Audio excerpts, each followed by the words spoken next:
Welcome to double seven media. నేను మీ ఆదినారాయణ. నా video చూస్తున్న ప్రతి ఒక్కరూ లైక్ చేసి, షేర్ చేసి, కామెంట్ చేసి, అలాగే ఛానల్ను సబ్స్క్రైబ్ చేసుకోవాలని కోరుకుంటున్నాను. ఇక వీడియోలోకి వెళితే, కడప జిల్లాలోని కాశీనాయన క్షేత్రం వివాదం ఇప్పుడు రాష్ట్రమంతా చర్చగా మారింది. ఆ విషయంలో ప్రభుత్వం చేతులు కాలేక ఆకులు పట్టుకుంది.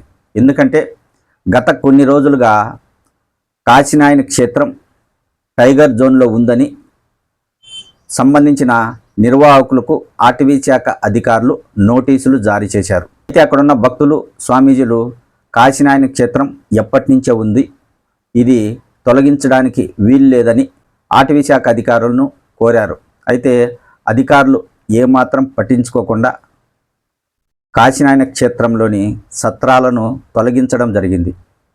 ఎప్పుడైతే అధికారులు తొలగించడం మొదలుపెట్టారో కాశీనాయన క్షేత్రంపై రాజకీయ నాయకులు బయటకొచ్చి మాట్లాడడంతో రాష్ట్రమంతా చర్చగా మారింది. అక్కడ కాశీనాయన క్షేత్రం ఇప్పటి నుంచి ఉండేది కాదు. గత 40 సంవత్సరాలుగా అక్కడ కాశీనాయన క్షేత్రం ఉంది. రోజుకు వేలాది మంది భక్తులకు అక్కడ అన్నదానం చేస్తూ ఉంటారు. భక్తులు కాశీనాయన జ్యోతి క్షేత్రంలో ఉన్న సత్రాలను దేవాలయాలుగా భావిస్తారు. అక్కడ ఉన్నది ఏంటంటే భక్తులకు అన్నం పెట్టడమే వారు సేవగా భావిస్తారు. అది కులమతాలకు అతీతంగా ఎవరొచ్చినా కాశీనాయన క్షేత్రంలో ఉన్న సత్రాలలో భోజనం చేసి వెళ్తూ ఉంటారు. ఎంతోమంది భక్తులకు భోజనం పెడుతున్న కాశీనాయన క్షేత్రాన్ని తొలగించడానికి అధికారులు ముందుకు రావడం అంటే చాలా బాధాకరమైన విషయం. అది ఒక పవిత్రమైన స్థలంగా భక్తులు భావిస్తారు. మన రాష్ట్రంలో చాలామంది రాజకీయ నాయకులు అటవీ శాఖ ప్రాంతాలలో భూములు కబ్జా చేసి యథేచ్ఛగా వాటిని వాడుకుంటున్నారు. కానీ అధికారులు వారి మీదికి వెళ్లకుండా ఎంతో పవిత్రమైన కాశీనాయన క్షేత్రంలోని సత్రాలను తొలగించడం హిందువుల మనోభావాలను దెబ్బతీసే విధంగా ఉందని భక్తులు ఆవేదన వ్యక్తం చేశారు. మామూలుగా మన ఆంధ్రప్రదేశ్లో చాలా చోట్ల దేవాలయాలు అటవీ ప్రాంతాలలోనే ఉన్నాయి. అవి కూడా టైగర్ జోన్లోకి వచ్చే దేవాలయాలు చాలా ఉన్నాయి.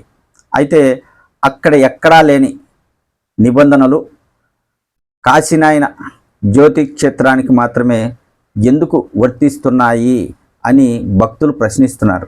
అక్కడ ప్రజా వ్యతిరేక కార్యకలాపాలు ఏమీ జరగడం లేదు. ప్రజలకు సేవ చేయడం అంటే భోజనం పెట్టడమే. కాశీనాయన రెడ్డి లక్ష్యం ఏంటంటే ఆకలితో ఉన్నవాడికి కడుపు నిండా భోజనం పెట్టండి అనేది కాశిరెడ్డి నాయన నినాదం. ఆ నినాదంతోనే ఆయన అక్కడికి వెళ్ళారు. ఆ ప్రాంతంలో తపస్సు చేశారు. అయితే కాశీనాయన జ్యోతి క్షేత్రం ఎవరి ఆధీనంలోకి వెళ్ళలేదు. అక్కడ స్వామీజీలు ఉంటూ భక్తులకు సేవలు చేస్తున్నారు. ఎప్పుడైతే అటవీ శాఖ అధికారులు జ్యోతి క్షేత్రంలోని కాశీనాయన సత్రాలను తొలగించారో ఆ విషయంపై రాజకీయ నాయకులు, భక్తులు మండిపడడంతో ప్రభుత్వం స్పందించింది. అంతవరకు ఎవరూ పట్టించుకోలేదు. కనీసం అటవీ శాఖ మంత్రిగా ఉన్న పవన్ కళ్యాణ్ గారు కూడా ఆ విషయంపైన ఏమాత్రం స్పందించలేదు. సనాతన ధర్మం గురించి మాట్లాడే పవన్ కళ్యాణ్ గారు జ్యోతి క్షేత్రం గురించి ఎందుకు మాట్లాడలేదని భక్తులు ప్రశ్నిస్తున్నారు. అయితే కాశీనాయన క్షేత్రంలోని సత్రాల తొలగింపు విషయం సోషల్ మీడియా ద్వారా రాష్ట్రమంతా వెళ్ళింది. దీంతో అందరూ ఆవేదన వ్యక్తం చేయడంతో వెంటనే ప్రభుత్వం తరపున ఐటీ శాఖ మంత్రి నారా లోకేష్ బాబు గారు స్పందించారు. అటవీ శాఖ అధికారులు చేసిన తప్పుకు ఆయన క్షమాపణ చెప్పడం జరిగింది. తన సొంత నిధులతో సత్రాలను నిర్మిస్తానని లోకేష్ బాబు గారు చెప్పడం చాలా హర్షించదగ్గ విషయం. అయితే ఇక్కడ మనం గమనించాల్సింది ఏంటంటే జ్యోతి క్షేత్రంలో సత్రాలను తొలగించే సమయంలోనే ప్రభుత్వం స్పందించి ఉంటే బాగుండేది. అవి తొలగించడం వలన హిందువుల మనోభావాలు దెబ్బతిన్నాయి. చేతులు కాలేక ఆకులు పట్టుకున్నారు. ఎందుకంటే జరిగిపోయిన నష్టం జరిగిపోయింది. ఆల్రెడీ భక్తులు, స్వామీజీలు అనేక విమర్శలు చేశారు. అయితే ఏది ఏమైనా లోకేష్ బాబు గారు స్పందించడం చాలా సంతోషకరమైన విషయం. ఈ విషయంలో పవన్ కళ్యాణ్ గారు మాత్రం స్పందించలేదు.